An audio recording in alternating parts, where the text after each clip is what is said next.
dan saya hanya bisa bengong 2 minggu. Waktu itu saya belum tahu ada masalah apa. Begitu besok-besoknya keluar di berita, stres saya. Lebih ketat lagi mengatur money management, terus juga melihat berita ada apa. Jadi lebih melek terhadap lingkungan dan juga iklim dari pasar modal secara keseluruhan, Mbak. Karena ada beberapa saham yang dulu rame, tiba-tiba ARB sampai gocap. Trading style kita bisa memberikan profit konsisten di waktu yang lain, market bisa berubah. Kita harus terus adaptasi. Trading ini kalau mau sukses ini ibarat lari maraton.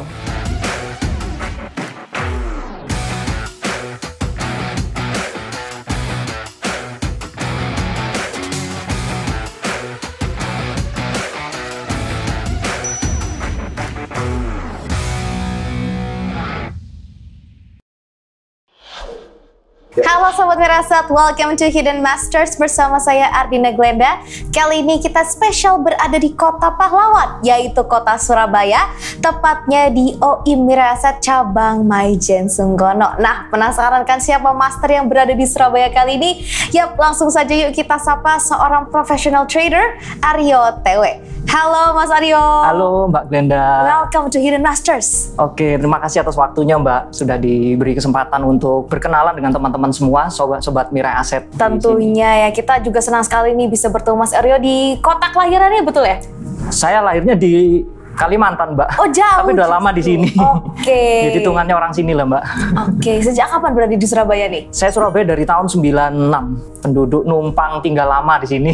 Oke, Gitu, sudah lama di sini. Trading udah lama juga nih? Saya dari 2017 pertengahan, Mbak. Oh, belum terlalu lama ya, 5 tahun setengah ya. Oke, sebelum trading tuh apakah pekerjaannya Mas Aryo? Saya kerja di salah satu anak perusahaan Astra International yang di bidang dealer mobil. Tapi saya waktu itu pegang divisinya sales truck untuk wilayah Jawa Timur. Jadi saya di situ bekerja selama 8 tahun. Saya dari nol berjuang lah intinya, Mbak. Kumpul-kumpul modal. Akhirnya saya memutuskan untuk membuka usaha, Mbak, di 2016. Baik. Jadi saya resign tepat di tahun ke-8, anniversary tahun ke-8 saya bekerja di kantor saya tersebut. Jadi itu adalah kantor tempat saya bekerja, adalah tempat saya bekerja ikut orang yang pertama dan terakhir. Yang pertama dan terakhir. Yang pertama dan terakhir. Oke, ada Gitu. perasaan berat nggak sih sebenarnya waktu meninggalkan pekerjaan, terutama udah 8 tahun, harusnya posisinya sudah cukup oke ya? Posisinya tetap masih di sales marketing, cuma waktu itu memang pelanggan sudah banyak, tapi memang saya harus mengambil sikap, saya mau stuck atau harus berkembang. Akhirnya saya memutuskan untuk resign, saya membuka usaha stokis distributor dari sebuah produk suplemen kesehatan dari US. Itu saya jalani sekitar setahun setengah, Mbak. Di tengah itu saya menghadapi persaingan di market, di pasar produk kesehatan. Akhirnya saya juga sambil belajar tentang saham. Kuartal kedua 2017 saya mulai ikut SPM, Sekolah Pasar Modal, saya ikut sertifikasi WPPE, Wakil Perantara Pedagang Efek, ikut workshop macam-macam, baca buku macam-macam, dan akhirnya saya memutuskan awal kuartal 3 tahun 2017 fokus ke trading saham. Oke, wow, Gitu. ini memang trader sejati ya. Sampai kita berbicara soal time frame aja, ngomongnya kuartal nih Mas Aryo ya. Iya, kebiasaan, Mbak. Baik, berarti sambil bisnis, sambil trading, itu awalnya tertarik untuk mendalami mengenai dunia saham tuh gimana sih? Saya itu mencari tahu sendiri, bukan dikenalkan teman maupun dari sosial media maupun juga dari TV, enggak. Saya mencari sendiri karena waktu itu saya sering ditawari oleh kenalan itu produk-produk seperti PN, promissory notes, MTN, medium term notes, yang sejenis obligasi lah, obligasi berjangka waktu dari beberapa perusahaan. Nah, akhirnya saya kan pengen tahu tuh apa yang dimaksud dengan PN, MTN, repo dan sebagaimana macamnya. Akhirnya itu saya untuk mengetahui saya ikut SPM, ikut workshop untuk mengenal awal pasar modal. Dari perkenalan tersebut malah akhirnya belok jadi trader. Oke, lebih Gitu, tertarik langsung terjun ya di dunia Iya, pasar modal. langsung terjun. Menjadi pedagangnya langsung.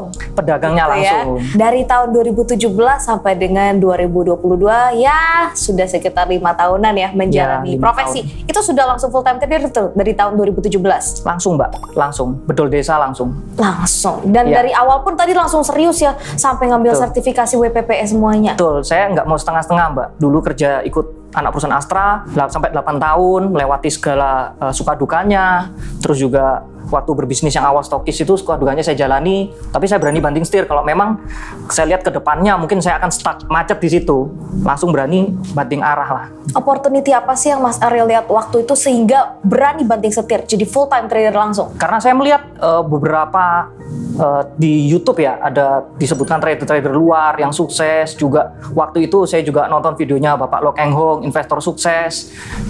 Akhirnya saya juga mencoba peruntungan waktu itu awalnya, Mbak. Mencoba peruntungan, tapi semakin dijalani akhirnya saya merasa ini cocok. Yang penting dijalani dengan serius, Mbak. Itu intinya, yang penting dijalani semuanya dengan serius. Kita juga never quit lah. Lama-lama lihai sih, Mbak. Tapi dari awal memang adakah background finance dari seorang Mas Aryo sendiri? Kebetulan nggak ada, Mbak. Kuliahnya jurusan ilmu komunikasi di UNER. Jadi nggak ada background finance sama sekali, nggak ada. Jadi memang cocoknya sebenarnya awalnya memang di sales begitu ya? Iya, betul.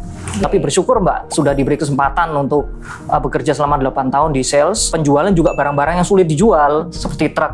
Tidak seperti mobil pribadi yang lebih gampang laku. Truk ini lebih spesifik customernya dan persaingannya juga keras sekali. Tapi perbedaannya apa nih yang Mas Aryo rasakan jadi karyawan, terus kemudian jadi full time trader yang sendiri gitu, independen? Time and place freedom, Mbak. Jadi kita bisa bekerja di mana saja, kerja di rumah. Kebetulan saya trading room saya kan ada di lantai 2. Sebenarnya jam ya mirip-mirip sih seperti jam kantoran, karena full time trader itu kan berarti bekerja dari Senin sampai Jumat jam 9 sampai jam 3:4. Tapi waktu juga lebih fleksibel. Misalnya kita mau ada acara ya sudah, sesi 2, misalnya sesi 2 kita off dulu, sisa barang-barang swing aja mungkin kita pasang set autonya, auto ETP atau SL. Dan juga place freedom juga, kita bisa sambil staycation, sambil kerja, misalnya mau jalan-jalan sama keluarga, mungkin bisa dimanfaatkan jam 9 sampai jam setengah 11 itu untuk trading dulu.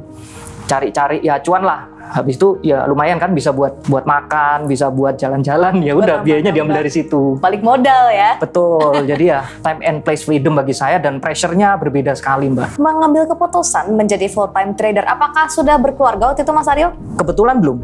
Mau berkeluarga. Waktu itu ada nggak sih halangan gitu dari calon pasangan waktu tahu Pak Aryo tuh, Mas Aryo tuh mau banting setir jadi full time trader? Kebetulan waktu itu calon istri saya mendukung apapun yang saya lakukan. Yang penting itu dilakukan dengan serius. Istri saya juga tahu bahwa saya kalau melakukan sesuatu juga nggak pernah setengah-setengah. Ya udah, kalau sudah kadung nyemplung ya nyemplung. Dari awal belajar sampai sekarang, itu ada nggak sih pengalaman yang paling berkesan? Pengalaman paling berkesan ada beberapa ya, Mbak ya. Aset pertama yang saya beli di saham itu bukanlah saham, melainkan waran, HOTLW. Jadi saya trading itu dulu waran-waran semua yang saya mainkan. Karena saya lihat waktu itu harga 10 ke 11 kok cuannya enak, 10%. Saya belum ngerti, ya hantam-hantam aja. Kalau mungkin trader lain belinya Astra, Unilever, saham-saham yang waras-waras. Saham-saham yang awal saya beli itu sudah nggak waras semua. Waran sampai ya? sekarang. Bukan ya waran ya. Waran ya. Saham kayak taksi lah, saham yang aneh-aneh lah pokoknya. Waktu itu masih hidup saham-saham tersebut. Tapi nggak tahu waktu itu nyemplung ke situ tuh nggak tahu beli waran. Sebenarnya saya hantam dulu baru saya belajar. Oh gitu. Nah, gitu. Pelajaran apa yang didapat dari pembelian waran nih? Bahwa waran itu memiliki tingkat profitabilitas yang tinggi, reward tinggi, tapi risknya juga tinggi. Karena dia kan ada expiry date-nya ya. Karena waran ini kan adalah seperti kupon untuk membeli saham tertentu di harga tertentu. Jadi itulah adalah bagian dari derivatif dari sebuah aset saham. Jadi memang high risk, high return, tapi juga kita harus tahu momentumnya. Oke, selain waran mungkin ada pengalaman lain gak sih yang sampai sekarang tuh masih menjadi pelajaran yang berharga banget buat Mas Aryo? Jadi kejadiannya itu di bulan November 2019, ada beberapa saham dari milik konglomerasi tertentu yang jatuh ARB berturut-turut selama 2 hari, Mbak. Dari harga 110, jatuh ARB ke 70, besoknya gocap. Itu kan suatu hal yang opportunity bagi saya. Wah, kalau saya tangkap di gocap, mantul-mantul ke 60 aja saya dapat cuan 20% dong. Akhirnya saya tangkepin tuh. Sebelum open market, saya ngebid di 50-50 all in, Mbak, di beberapa saham konglomerasi tersebut. Nah, cuman open market langsung saya kena gembok, Mbak. Beberapa juta lot overnya. Kan saya heran, ada apa? Saya udah kadung all in, kok nggak ada pantulan sama sekali. Tapi nggak tahu ada apa waktu itu ya? Nggak tahu, waktu itu beritanya belum rame. Ya, jadi akhirnya saya kegembok itu, Mbak. Semua my entire account kegembok di beberapa saham tersebut, di 50 semua, dan saya hanya bisa bengong 2 minggu. Waktu itu saya belum tahu ada masalah apa. Begitu besok-besoknya keluar di berita, stres saya. langsung nggak bisa tidur Mbak. Kenapa? Kalau itu misalnya emitennya disuspend atau jadi kasus, ya udah kan habis. Habis lah stres uangnya Mbak, ya. stres kayak orang gila waktu itu rasanya. Ngeliatin saham terbang-terbangan nggak bisa apa-apa, kegembok semua. Setelah 2 minggu, akhirnya suatu ketika di sesi 1 bangkitlah saham-saham tersebut Mbak. Mungkin ada bandar yang kejebak, terus mau membangkitkan. Nah dari situ saya keluar Mbak. Saya bersyukur sekali tidak sampai kesuspend dan sampai kayak sekarang itu sampai total loss investor-investor yang berada di beberapa saham tersebut Mbak. Jadi itu saya benar-benar bersyukur atas kemurahan Tuhan, saya diberi kesempatan kedua untuk keluar. Bayangin ratusan ribu lot saya pegang, kalau mati semua ya sudah selesai karir saya Mbak. Dari situ saya bersyukur bahwa memang Tuhan benar-benar baik dan memberi saya kesempatan untuk kembali berkarya. Makanya sekarang saya akhirnya lebih ketat lagi mengatur money management, terus juga melihat berita ada apa, jadi lebih melek terhadap lingkungan dan juga iklim dari pasar modal secara keseluruhan Mbak. Jadi nggak lebih sembrono kayak dulu. Karena pergerakan harga saham tidak hanya digerakkan oleh fundamental, technical maupun project ataupun hajatan emiten, namun juga ada sesuatu di balik layar. Itu yang kita nggak pernah tahu. Karena ada beberapa saham yang dulu rame, tiba-tiba ARB sampai gocap. Dulu ARB-nya normal Mbak, 35%. Orang di harga 100, nyangkut, kena ARB 1, 2 kali udah 50% minusnya. Dari 100 ke 50 gitu. Jadi harus benar-benar di pasar modal ini kita harus benar-benar punya risk management yang baik Mbak. Dari cerita kejatuhan tersebut sampai sekarang masih jadi trader, pastinya ada recovery journey-nya ya. Betul. Seperti apa sih journey menuju pemulihan untuk Mas Aryo saat itu? Kalau waktu itu tidak perlu recovery karena saya cuan.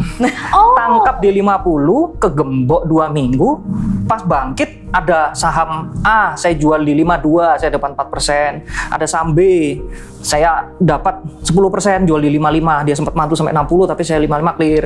Ada saham C yang ketiga saya jual di 53, ada yang di 51, ada yang BEP. Baik. Jadi malah cuan. Jadi Gitu.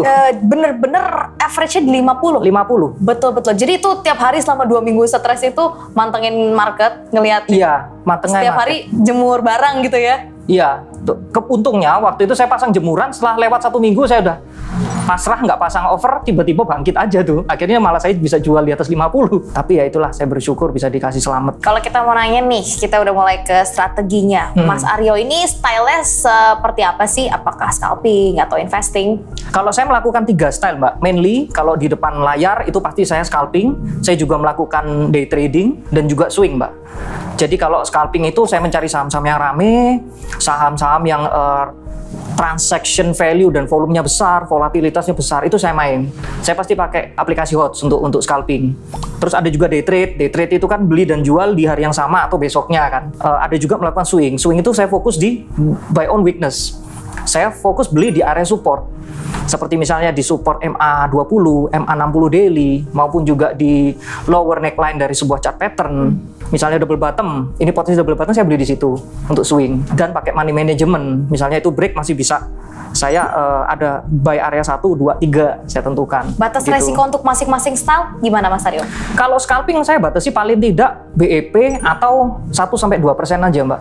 Karena chart itu chart jangka pendek, chart intraday, misalnya chart 1 atau 3 menitan, itu sebenarnya bisa dilihat ada patternnya. Bila pattern itu patah langsung kita cut. Tapi kalau dalam scalping, begitu kita cut, kita udah ancang-ancang ambil lagi di bawahnya. Misalnya saya cut loss nih 2% aja, atau 1,5% lah. 1,5% itu kan kalau saham 250 kan paling 2 tick. Saya cut loss, tapi dia turun lagi sampai 10 tick ke bawah, saya beli lagi.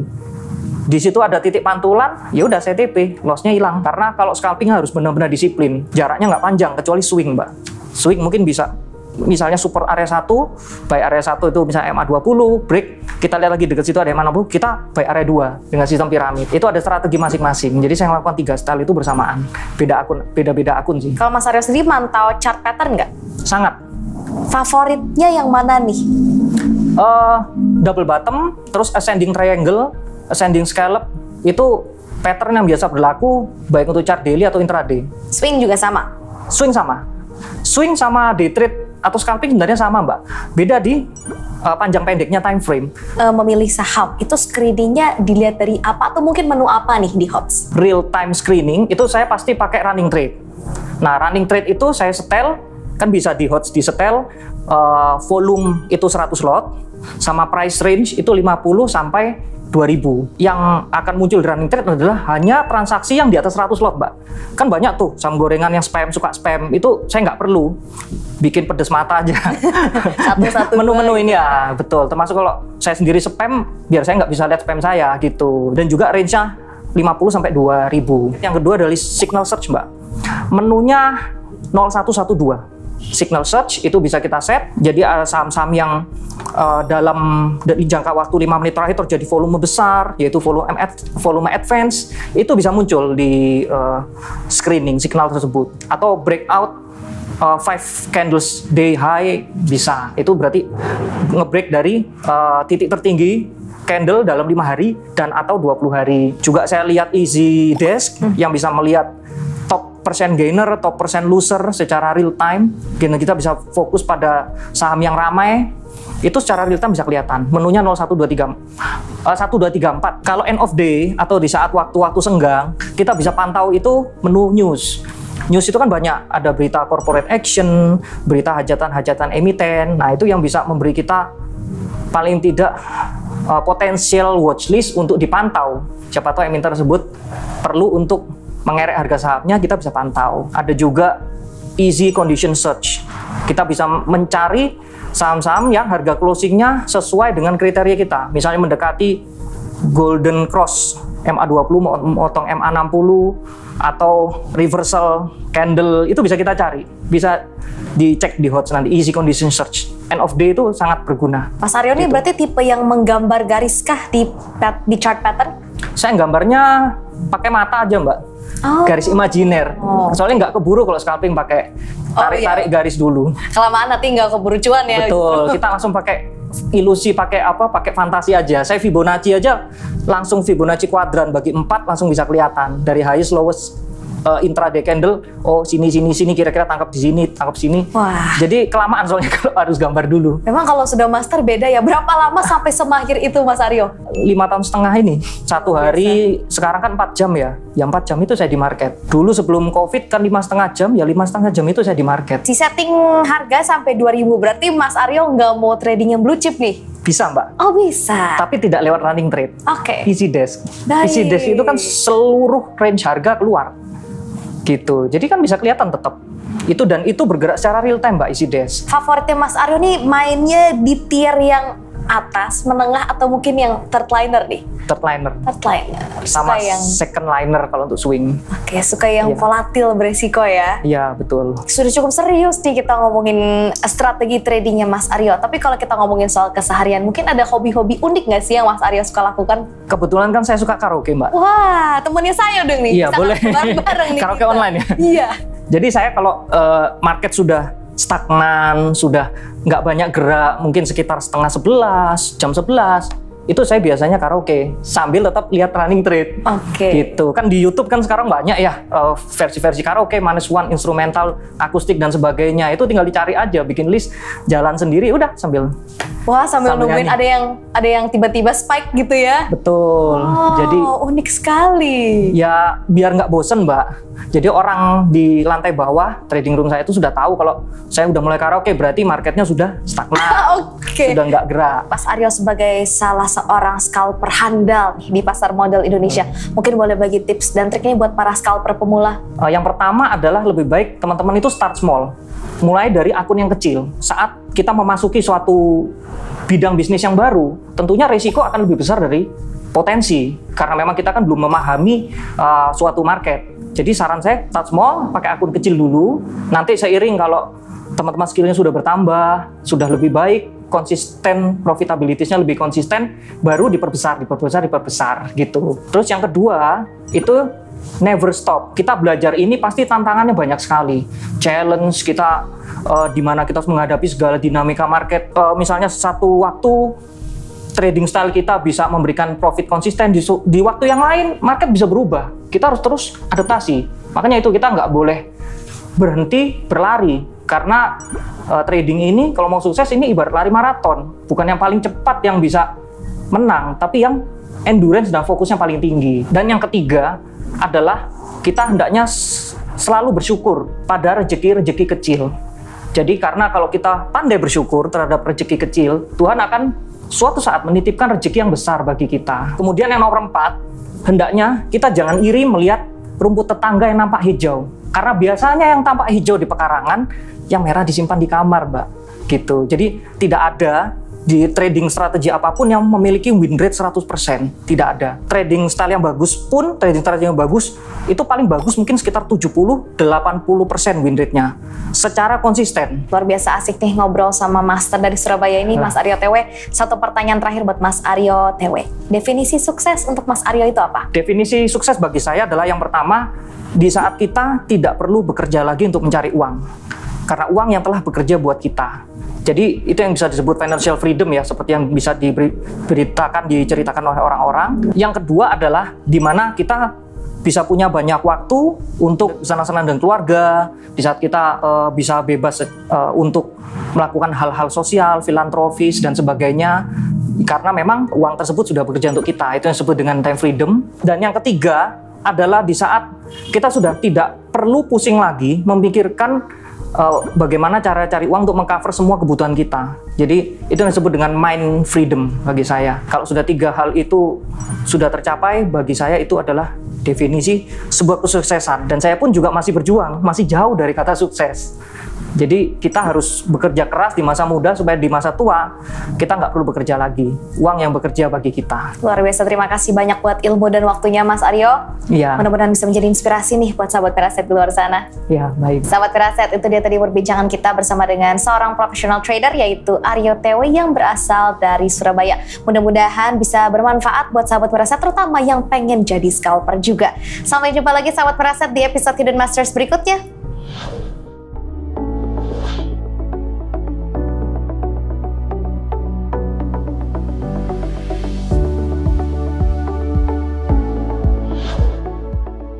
Hai sahabat Mirai Aset, jangan lupa untuk tulis di kolom komentar di bawah ini siapa master yang akan kita undang berikutnya di Hidden Masters.